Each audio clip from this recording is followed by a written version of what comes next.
नमस्कार मित्रों, मैं उत्तराखंड बेरोजगार शिक्षक संघ से आशीष मिश्र आप सभी के सामने एक बार फिर से मौजूद हूँ।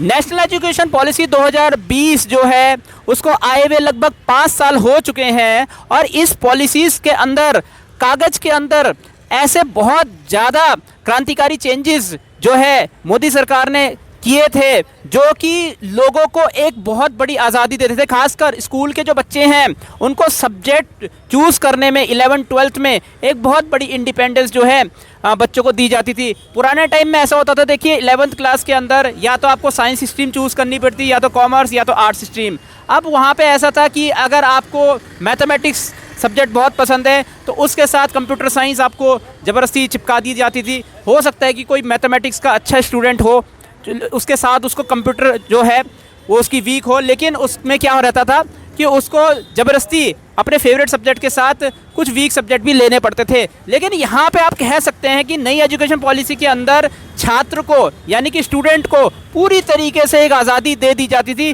कि हाँ भाई, अब मैथमेटिक्स का स्टूडेंट जो है वो हिस्ट्री भी पढ़ सकता है, यानी कि यहाँ पे सब्जेक्ट वो अपनी चॉइस के चूज़ कर सकता है। यहाँ पे आप ये देख सकते हैं कि अगर किसी बच्चे का पॉलिटिकल साइंस और फिजिक्स अगर अच्छा है तो वो दोनों सब्जेक्ट चूज़ कर सकता है। अब इसमें स्ट्रीम का कोई रोल यहाँ पे नहीं रहेगा, आप कोई भी 5 सब्जेक्ट इसमें चूज़ कर सकते हैं। जब से ये सारी चीज़ें जो है चेंजेस के रूप में आई, इसको एक क्रांतिकारी कदम बताया गया मोदी सरकार के द्वारा, और ये कहीं ना कहीं एक बहुत बड़ा एक स्टेप था एक एजुकेशन पॉलिसी को लेकर कि इस तरीके की एजुकेशन पॉलिसी का लोग बेसब्री से इंतज़ार कर रहे थे। अब 5 साल हो चुके हैं उस चीज़ को लेकर। अब इसको लेकर सोनिया गांधी जो पूर्व अध्यक्ष रही है कांग्रेस की, उन्होंने एक बयान दिया है और उन्होंने कहा है, इसके खिलाफ बोलते हुए सोनिया गांधी ने ये बात कही कि मोदी सरकार जो है वो 3 C's के तहत इस एजुकेशन पॉलिसी को ख़राब कर रही है, यानी कि पुरानी जो फेडरल स्ट्रक्चर था एजुकेशन पॉलिसी का उसको ख़राब करने की कोशिश की जा रही है। 3 C's के अंदर उन्होंने बोला है कि सेंट्रलाइजेशन ऑफ पावर, यानी कि एजुकेशन का क्या हो रहा है, केंद्रीकरण हो रहा है, यानी कि पूरी तरीके से नियंत्रण जो है वो केंद्र के अंडर आ रहा है, यानी मोदी सरकार के अंडर आ रहा है, ये आरोप लगाया उन्होंने पहला। दूसरा, कमर्शलाइजेशन और कम्युनिज्म का आरोप लगाया उन्होंने। कमर्शलाइजेशन यानी कि व्यवसायीकरण, शिक्षा का व्यवसायीकरण हो रहा है, यानी कि जैसे व्यवसायीकरण का मतलब होता है कि पैसे कमाना बहुत ज़्यादा। प्राइवेटाइजेशन, अगर आप जैसे कोई स्कूल है अगर किसी प्राइवेट हाथों पे आप बेच दें उसको, तो वो क्या करेंगे, वो प्रॉफिट निकालने की कोशिश करेंगे। वहाँ पे क्या होगा, बच्चों के भविष्य को संवारने पे उतना ध्यान नहीं दिया जाएगा, प्रॉफिटेबिलिटी पे ज़्यादा ध्यान दिया जाएगा। तो जिस प्रकार से व्यवसायीकरण शिक्षा का हो रहा है उसमें क्या रहेगा, आने वाले टाइम में प्राइवेट हाथों पे अगर चीज़ों को दिया जाता है तो जाहिर सी बात है वो बच्चों के भविष्य बनाने को लेकर नहीं सोचेंगे बल्कि अपने प्रॉफिट के बारे में सोचेंगे, ये भी एक आरोप लगाया है। और तीसरा, यहाँ पे कम्युनिज्म यानी कि सांप्रदायिकता का आरोप लगाया है कि यहाँ पे सांप्रदायिकता बहुत तेज़ी से बढ़ सकती है। देखिए, मैं पूरी तरीके से इस एजुकेशन पॉलिसी का क्रिटिसिज्म नहीं करूँगा क्योंकि कई सारी चीज़ें जो हैं इसमें अच्छी आ रखी हैं, लेकिन अभी तक वो कागज़ के अंदर ही है। कहीं ना कहीं बहुत सारी चीज़ों को इम्प्लीमेंट करने की कोशिश की गई है, लेकिन इसके लिए बजट भी बड़ा चाहिए होगा। जैसे कि आपको पता है मोदी सरकार ने इसमें बोला था कि हम टोटल बजट का 6% जो है इसमें इम्प्लीमेंट करेंगे, तभी जाके ये आगे सफल हो पाएगा। अभी तक आप देखेंगे कोई भी बजट आप देखेंगे तो 2.5% के आसपास जो है वो बजट एलोकेट होता है आपका एजुकेशन के अंदर, तो उसको बढ़ाने की ज़रूरत है। कहीं ना कहीं देखिए, अगर बच्चा मान लेते हैं कि 11th क्लास के अंदर पॉलिटिकल साइंस के साथ फिजिक्स सब्जेक्ट चूज़ कर लेता है, तो क्या वहाँ के टीचर्स जो हैं इस तरीके से टाइम टेबल को मैनेज कर पाएंगे कि वो इस तरीके से सारे छात्रों के बीच में टाइम टेबल को मैनेज कर पाएंगे और उस तरीके से किसी बच्चों को पढ़ा पाएंगे या सारे बच्चों को पढ़ा पाएंगे? ये एक बहुत बड़ा चैलेंज होता है। इसीलिए इसका जो प्रैक्टिकल इम्प्लीमेंटेशन है, एप्लीकेशन इम्प्लीमेंटेशन है, वो अभी तक नहीं हो पाया है। ये एक बहुत बड़ा चैलेंज होने वाला है कि जो कागज़ के अंदर जो हमें चीज़ें अच्छे से दिख रही हैं वो ग्राउंड रियलिटी में कब इम्प्लीमेंट होगी और उसके लिए क्या क्या प्रोसीजर अपनाए गए हैं पिछले 5 सालों में, ये एक बहुत बड़ा चैलेंज होने वाला है। कहीं ना कहीं जो एजुकेशन पॉलिसी अभी तक 5 साल में इम्प्लीमेंट हुई है उसमें बहुत सारे चैलेंजेस जो है सरकार को भी देखने पड़े हैं और टीचर्स को भी देखने पड़े हैं। अब यहाँ पे उत्तराखंड की अगर हम बात करें तो उत्तराखंड के अंदर लगभग 3000 ऐसे स्कूल हैं जहाँ पे बच्चे जो हैं वो स्कूल छोड़ते चले जा रहे हैं। लगातार 3000 ऐसे स्कूल हैं जहाँ पे बच्चों की संख्या 10 से भी कम है, यानी कि वो स्कूल बंद होने की कगार पे आ रहे हैं। तो क्या एजुकेशन पॉलिसी को इम्प्लीमेंट करने के बाद बच्चे क्या स्कूल छोड़ रहे हैं? इस पर रिसर्च करने की ज़रूरत है। क्या ये है कि बच्चे जो है दूसरे कारणों से स्कूल छोड़ रहे हैं, ये देखने वाली बात होगी। क्योंकि बच्चे किस कारण से स्कूल छोड़ रहे हैं इसको जानने की बहुत ज़्यादा ज़रूरत है।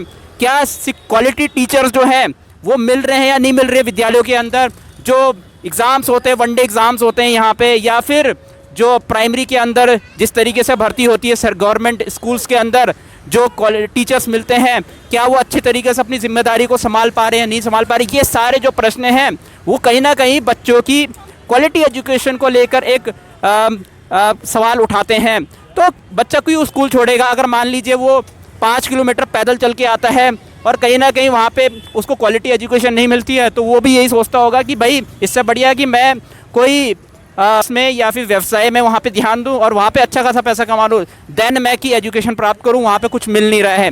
या फिर हो सकता है कि वहाँ पे टीचर्स की अवेलेबिलिटी जो है वो नहीं है। टीचर्स की अवेलेबिलिटी होना बहुत ज़रूरी है। इसके इम्प्लीमेंटेशन में अगर मैं बताऊँ तो उत्तराखंड के अंदर भी आज भी कई शिक्षकों की कमी चल रही है। पूरी तरीके से अगर आप देखेंगे प्रवक्ता भर्ती के अंदर 3699 RTI लगाया था बच्चों ने, तो उसमें 3699 लगभग 3700 से एक कम इतने प्रवक्ता के अंदर शिक्षकों की कमी चल रही है, जिसको गेस्ट टीचर्स के थ्रू भरा जा रहा है। और कुछ हद तक सीधे जो सीधी भर्ती वाले शिक्षक हैं उनके थ्रू भरने की कोशिश की जा रही है।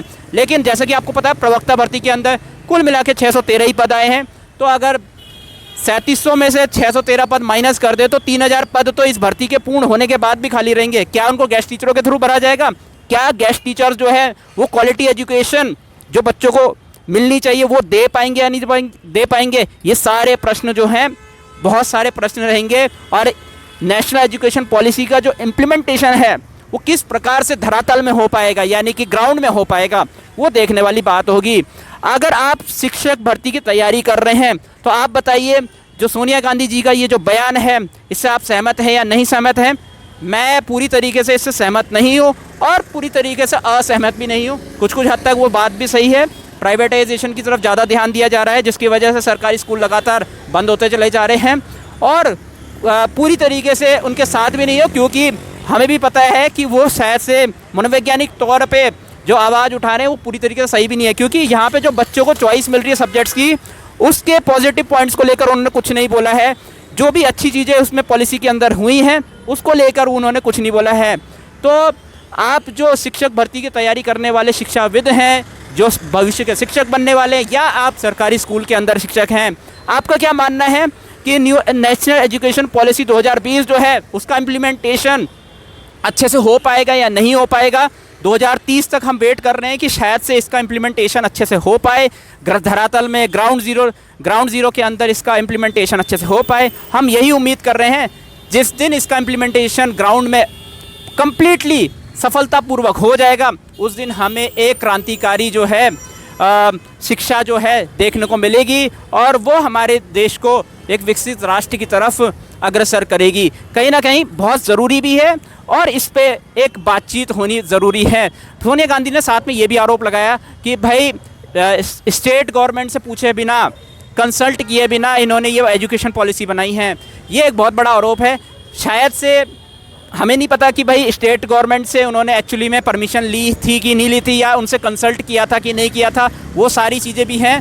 लेकिन आई थिंक जो पॉलिसी है उसका इम्प्लीमेंटेशन के लिए स्टेट गवर्नमेंट को भी अभी भी इन्वॉल्व कर सकते हैं। और ऑब्वियस सी बात है कि उस चीज़ को लेकर, उसके इम्प्लीमेंटेशन को लेकर स्टेट गवर्नमेंट और सेंट्रल गवर्नमेंट को आपस में मीटिंग करनी चाहिए, बात करनी चाहिए, और किस तरीके से प्रोसीजर को अपनाया जा सकता है, प्रोसेस को अपनाया जा सकता है, उस चीज़ को लेकर सभी को डिस्कशन इसमें करना चाहिए। स्टेट गवर्नमेंट्स हैं, 28 स्टेट गवर्नमेंट्स है भारत के अंदर, उनको सेंट्रल गवर्नमेंट को भी इसमें आगे आना चाहिए।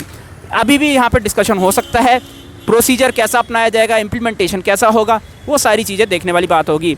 यदि आप शिक्षक भर्ती की तैयारी कर रहे हैं या फिर भविष्य के शिक्षक बनना चाह रहे हैं, तो आपके क्या विचार हैं इस सोनिया गांधी जी के जो विचार हैं उनको लेकर, नेशनल एजुकेशन पॉलिसी को लेकर आपके क्या विचार हैं, नीचे कमेंट सेक्शन में ज़रूर बताएं। आप भविष्य के शिक्षक बनने वाले हैं, ऑब्वियस सी बात है शिक्षा से जुड़ी अभी की करंट की जानकारियों के बारे में पता होना चाहिए, ये भी मेरा मानना है। यही मकसद था हमारा इस वीडियो को बनाने का, और मुझे पूरी उम्मीद है कि भविष्य के शिक्षक जो हैं इसमें नीचे कमेंट्स जरूर करेंगे। इस वीडियो में इतना ही। मैं उत्तराखंड बेरोजगार शिक्षक संघ से आशीष बिष्ट आप सभी से अनुमति लेता हूँ। जय भारत, जय उत्तराखंड।